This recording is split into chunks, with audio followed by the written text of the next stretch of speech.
이번에는 한국어학의 이해 두 번째 시간을 하도록 하겠습니다.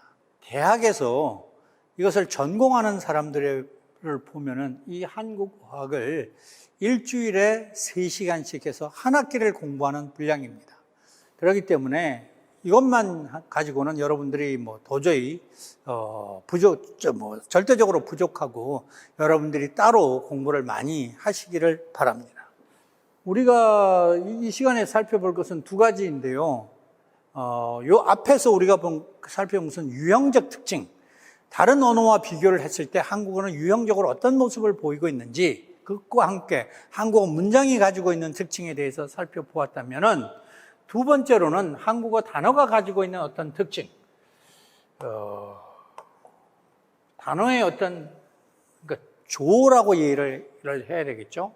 그 워드 포메이션이라고 할 수가 있겠습니다. 그 다음에 또 하나는 조금 성격이 다릅니다. 한국 사람이 대화를 할 때 어떤 특징을 보이는지, 대화상 언어의, 대화 언어의 특징에 대해서 두 가지에 대해서 살펴보도록 하겠습니다. 첫째, 단어의 특징입니다. 언어별로 어떻습니까? 중국어에 있어서는 사랑한다, 사랑이라는 말이 사랑 애자를 이렇게 쓰겠죠? 사랑 애자를 이렇게 쓰면은 이게 명사도 되고 동사도 되느냐? 한번 여러분 생각해 보시기 바랍니다. 글자 모양이 안 변하고, 중국어 한자가 모양이 변할 이유가 없죠. 근데 영어를 이렇게 본다면은 I love you, I love you 이렇게 하면은 이때 love는 나는 너를 사랑해 라는 동사가 됩니다. 그렇죠. 동사가 되죠. 근데 you are my love 이렇게 이때 love는 너는 내 사랑 이렇게 해서 이것이 명사가 될 겁니다. 명사가 될 겁니다. 명사. 그런데 한국어는, 즉 영어는 한 단어가 문장 안에서 이럴 때는 동사가 되고 이럴 때는 명사가 돼요. 그렇죠. 한국어는 그럴 수 있느냐 하는 얘기입니다. 보면은 한국어는 너는 내 사랑. 그럴 때는 명사예요. 그때는 사랑만 씁니다. 근데 동사 문장으로 쓰면은, 동사로 쓰면은 나는 철수를 사랑. 이렇게 안 쓴다는 얘기다 이거죠. 이렇게 안 씁니다. 우리는 뭐라고 해요? 해라는, 하다라는 말을 이렇게 붙이게 되는 거죠. 즉, 한 단어가 명사로도 해서 다른 것으로 바뀔 때는 무엇인가 뭘 붙어줘야지 그것이 품사가 바뀔 수가 있다 하는 얘기입니다. 그래서 명사와 동사의 형태라는 것은 그 글자 모습이라고 생각을 하면 돼요. 그러니까 다르다 이렇게 이야기를 해야 돼요. 그러니까 쉽게 얘기를 하면은 여러분 언어에서는 이것이 동사도 되었다가 어떤 때는 명사도 되었다고 생각할 수도 되어도 되지만, 한국어는 만약에 그럴 경우에는 뭔가를 꼭 붙여야 된다라는 사실을 여러분이 알고 계셔야 된다 하는 얘기입니다. 그 다음에 또 동사와 이렇게 형용사가 이렇게 있지 않습니까? 자, 이 지구상에 있는 모든 언어에 똑같이 존재하는 품사가 있다면 하나는 명사고 하나는 동사인 겁니다. 집 이런 거는 명사가 되겠죠? 간다 이런 것은 동사가 될 겁니다. 그래서 모든 언어에는 명사도 있고 동사도 있어요. 낱말 뜻의 면에서 명사도 있고 동사도 있지만 문법적으로도 명사도 있고 동사도 있습니다. 근데 대부분 명사가 갖는 명사의 단어들을 보면은 위치적으로 고정되어 있는 것들이 많이 있습니다. 물론 움직일 수도 있지만 고정되어 있는 것들이 많이 있는 반면에 동사는 그 자체가 움직임입니다. 그래서 명사는 고정성이 강하고 동사는 동작성이 이렇게 강한 그런 부류인데, 형용사는 명사와 동사의 중간쯤 있는 언어인 겁니다. 갈래다 이거죠. 부류다 이거죠. 그러다 보니까 이게 여기에 명사가 있고 여기에 동사가 이렇게 있으면은 언어에 따라서는 형용사가 딱 가운데 이렇게 있을 수 있는 언어도 있어요. 그러나 언어에 따라서는 이쪽이 한쪽으로 치우치는 언어도 이렇게 있습니다. 한쪽으로 치우치는 언어. 그렇게 볼 때 여러분들 영어를 이렇게 본다면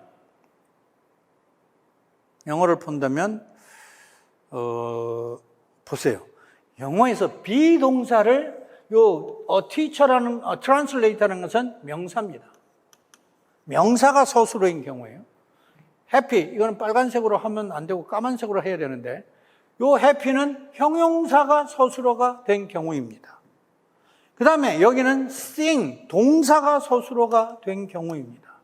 그래서 보면은 명사가 서술어가 된 경우와 형용사가 서술어가 된 경우에는 우리가 소위 말하는 그 사이에 비동사를 같이 넣습니다.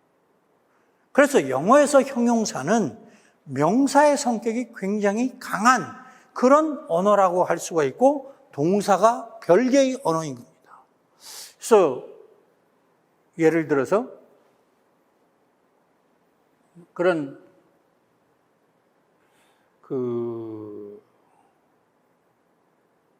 이런 영화가 있나요? Woman in Red. Red라는 말은 우리가 형용사로 알고 있어요. 빨간 이런 거죠. 근데 이 보면은 앞에 전치사가 있어요. 전치사 다음에 오는 것은 명사입니다. 그러니까 형용사가 명사로도 이렇게 쓰일 수 있는 거죠. 우리가 poor, 가난한 이런 겁니다.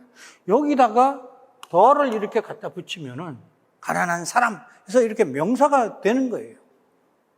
근데 동사 같으면은 그냥 앞에다가 뭘 더를 붙이는 것이 아니라 명사로 만들어주는 사람을 나타내는 어떤 요소를 붙여야 그게 명사가 되는 그런 것들이 되는 거죠. 어쨌든 그렇습니다. 이게는 별개의 것이라고 이야기를 할 수가 있겠습니다. 근데 한국어를 보면은 한국어는 명사일 때는 이다와 같은 말을 붙입니다. 이다. 자, 여러분들 한국어를 배우는 사람들이 특별히 영어권 사람들이 영어랑 좀 구별을 하기 위해서 그런 건데 굉장히 많이 틀리는 것 중에 하나가 한국 사람은 처음 한국어를 배우는 외국인은 친절한 입니다. 이렇게 쓰는 사람들이 많아요. 우리는 한국 사람은 친절합니다라고 해야 되는데 이상하게 영어권에서 온 사람들은 친절한입니다. 이렇게 써요. 왜? 영어에서 보면은 kind라는 말이 서술어가 되려면 어떻게 해야 돼요? 비동사가 있어야 돼요. 비동사. He is kind. 이렇게 돼야 된다 이거죠. 형용사가 서술어가 되니까 비동사가 있어야 되니까 비동사에 해당하는 한국어가 이다 라는 말에 의해서 그렇게 되는 거죠.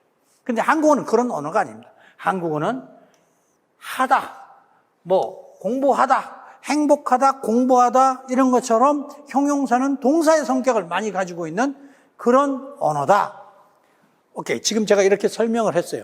그럼 여러분들이 알았어, 이해를 해 이러지만 실상에서는 많이 이렇게 오류를 이렇게 범하게 되는 것이 현실입니다.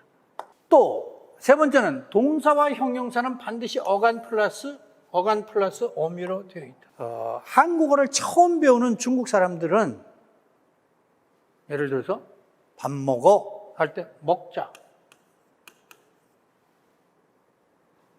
다음에 한국 사람으로서는 참 이해하기 어려운데 이 어자를 안 쓰는 경우가 굉장히 많습니다. 왜냐하면 중국에서는 쓸 일이 없고 사실 영어에서도 쓸 일이 없습니다. 전 세계 대부분의 언어에서는 eat 이거면 충분한 거예요. eat 먹다 이거면 된다 이거죠. 근데 한국어는 동사와 형용사가 반드시 어간과 어미로 구성되어 있다. 그래서 과자 여러분은 지금은 이제 그 고급 한국어를 구사하는 여러분들의 관점에서 보면은 전혀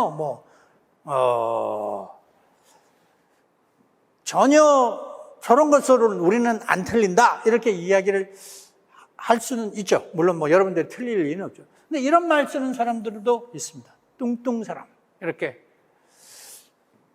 사람도 있어요.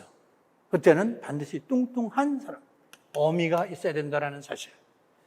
그래서 물론 어간이 이렇게 모음으로 끝날 경우에는 앞에가 이렇게 모음으로 끝나는 경우에는 우리는 뒤에 나오는 어미를 이렇게 생략될 수도 있습니다. 가아가 가, 서어가 서 손 떼어가 떼 이런 식으로 될 수가 있습니다. 여러분도 뭐 다 아는 그런 이야기라는 거죠. 그런데 네 번째는 동사와 형용사의 차이. 이것이 이제 여러분들이 가장 많은 고급 학습자들도 오류를 범하는 겁니다. 여러분들도 굉장히 많이 틀릴 수 있습니다. 앞에서 보았던 것처럼 동사는 는다 또는 니은다를 이렇게 붙일 수 있습니다. 먹는다 하고 는다를 붙였죠. 잔다 하고 니은다를 붙였죠. 그러나 형용사에서는 덮는다 이런 말 없습니다. 바쁜다 이런 말 없습니다. 그런데 자, 그래서 문제는 여기에 있는 말 중에서 니은다를 붙일 수 없는 것과 붙일 수 있는 것을 여러분이 한번 구별을 해볼 필요가 있습니다. 여러분 생각에 깨끗하다는 깨끗한다 이런 말이 될까요? 한국 사람은 직관이 있기 때문에 저걸 틀리지 않아요. 그러나 여러분은 생각을 해봐야 되는 거죠. 왜냐하면 한국어는 문법 동사냐 형용사에 따라서 이게 달라지니까. 이거는 안 됩니다. 이거는 붙을 수 없어요. 깨끗한다란 말은 없습니다. 왜? 형용사니까. 일치하다는 어떻습니까? 일치하다는 이것과 저것은 일치하다라고 합니까? 일치한다라고 합니까? 일치한다. 얘는 되는 거예요.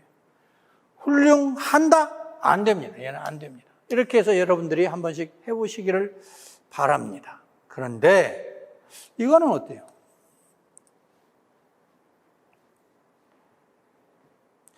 많은 중국 친구들이 이 부분에 있어서 오류를 범하고 있습니다. 여러분은 어떻게 하는지 한번 생각을 해보기를 바랍니다. 또 이게 있어요. 이게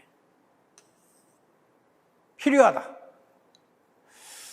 중국어에서는 필요하다는 동사입니까? 형용사입니까? 영어를 보면은 I need you 이렇게 되잖아요. 그러면은 need는 타동사입니다. 타동사. 그래서 많은 중국 친구들이 필요한다라고 얘기를 합니다. 영어권 하자도 마찬가지예요. 동사니까 목적어가 있는 타동사인데요. 중국어도 마찬가지잖아요. 그러니까 필요한다라고 이렇게 쓰는 거예요. 한국어는 어떨까요? 한번 생각해 보시기 바랍니다. 또 하나 해보고 싶은 것은 이런 게 있어요. 여기는 전부 다 이제 하다가 붙은 말인데 부족하다라는 단어가 있습니다. 부족하다와 비슷한 말로 모자라다라는 단어가 있습니다. 모자라다. 그렇죠? 모자라다. 저 물건을 사려는데 나는 100원이 부족해. 또는 100원이 모자라. 이렇게 뜻이 똑같아요. 그러면 둘 다 똑같이 니은다 같은 것을 붙일 수 있든지 아니면 둘 다 똑같이 니은다를 못 붙이든지 그렇게 돼야 되겠지만은 그렇지가 않습니다. 자, 어땠습니까? 저것 살려니까 100원이 모자란다. 됩니까? 그러면 그 말은 됩니다. 저것을 살려니까 100원이 부족한다. 됩니까? 그거는 안 됩니다. 그러니까 중요한 것은 여러분의 언어에서의 품사와 한국어에 있어서의 품사가 다른 것들이 있다라는 것도 여러분이 이해를 하시기를 바랍니다. 통역을 하는데 한번 여러분 생각해 보세요. 한국 사람을 통역해 주는데 필요한다 이렇게 쓰면은 한국 그 통역을 의뢰한 사람이 이 사람 진짜 한국어를 잘하는 사람인가? 라고 잠깐 동안이라도 그렇지 않은 건 아닌가? 이렇게 생각할 수도 있지 않겠습니까? 이런 부분에 있어서 여러분들이 오류를 범하지 않도록 신경을 많이 쓰셔야 된다.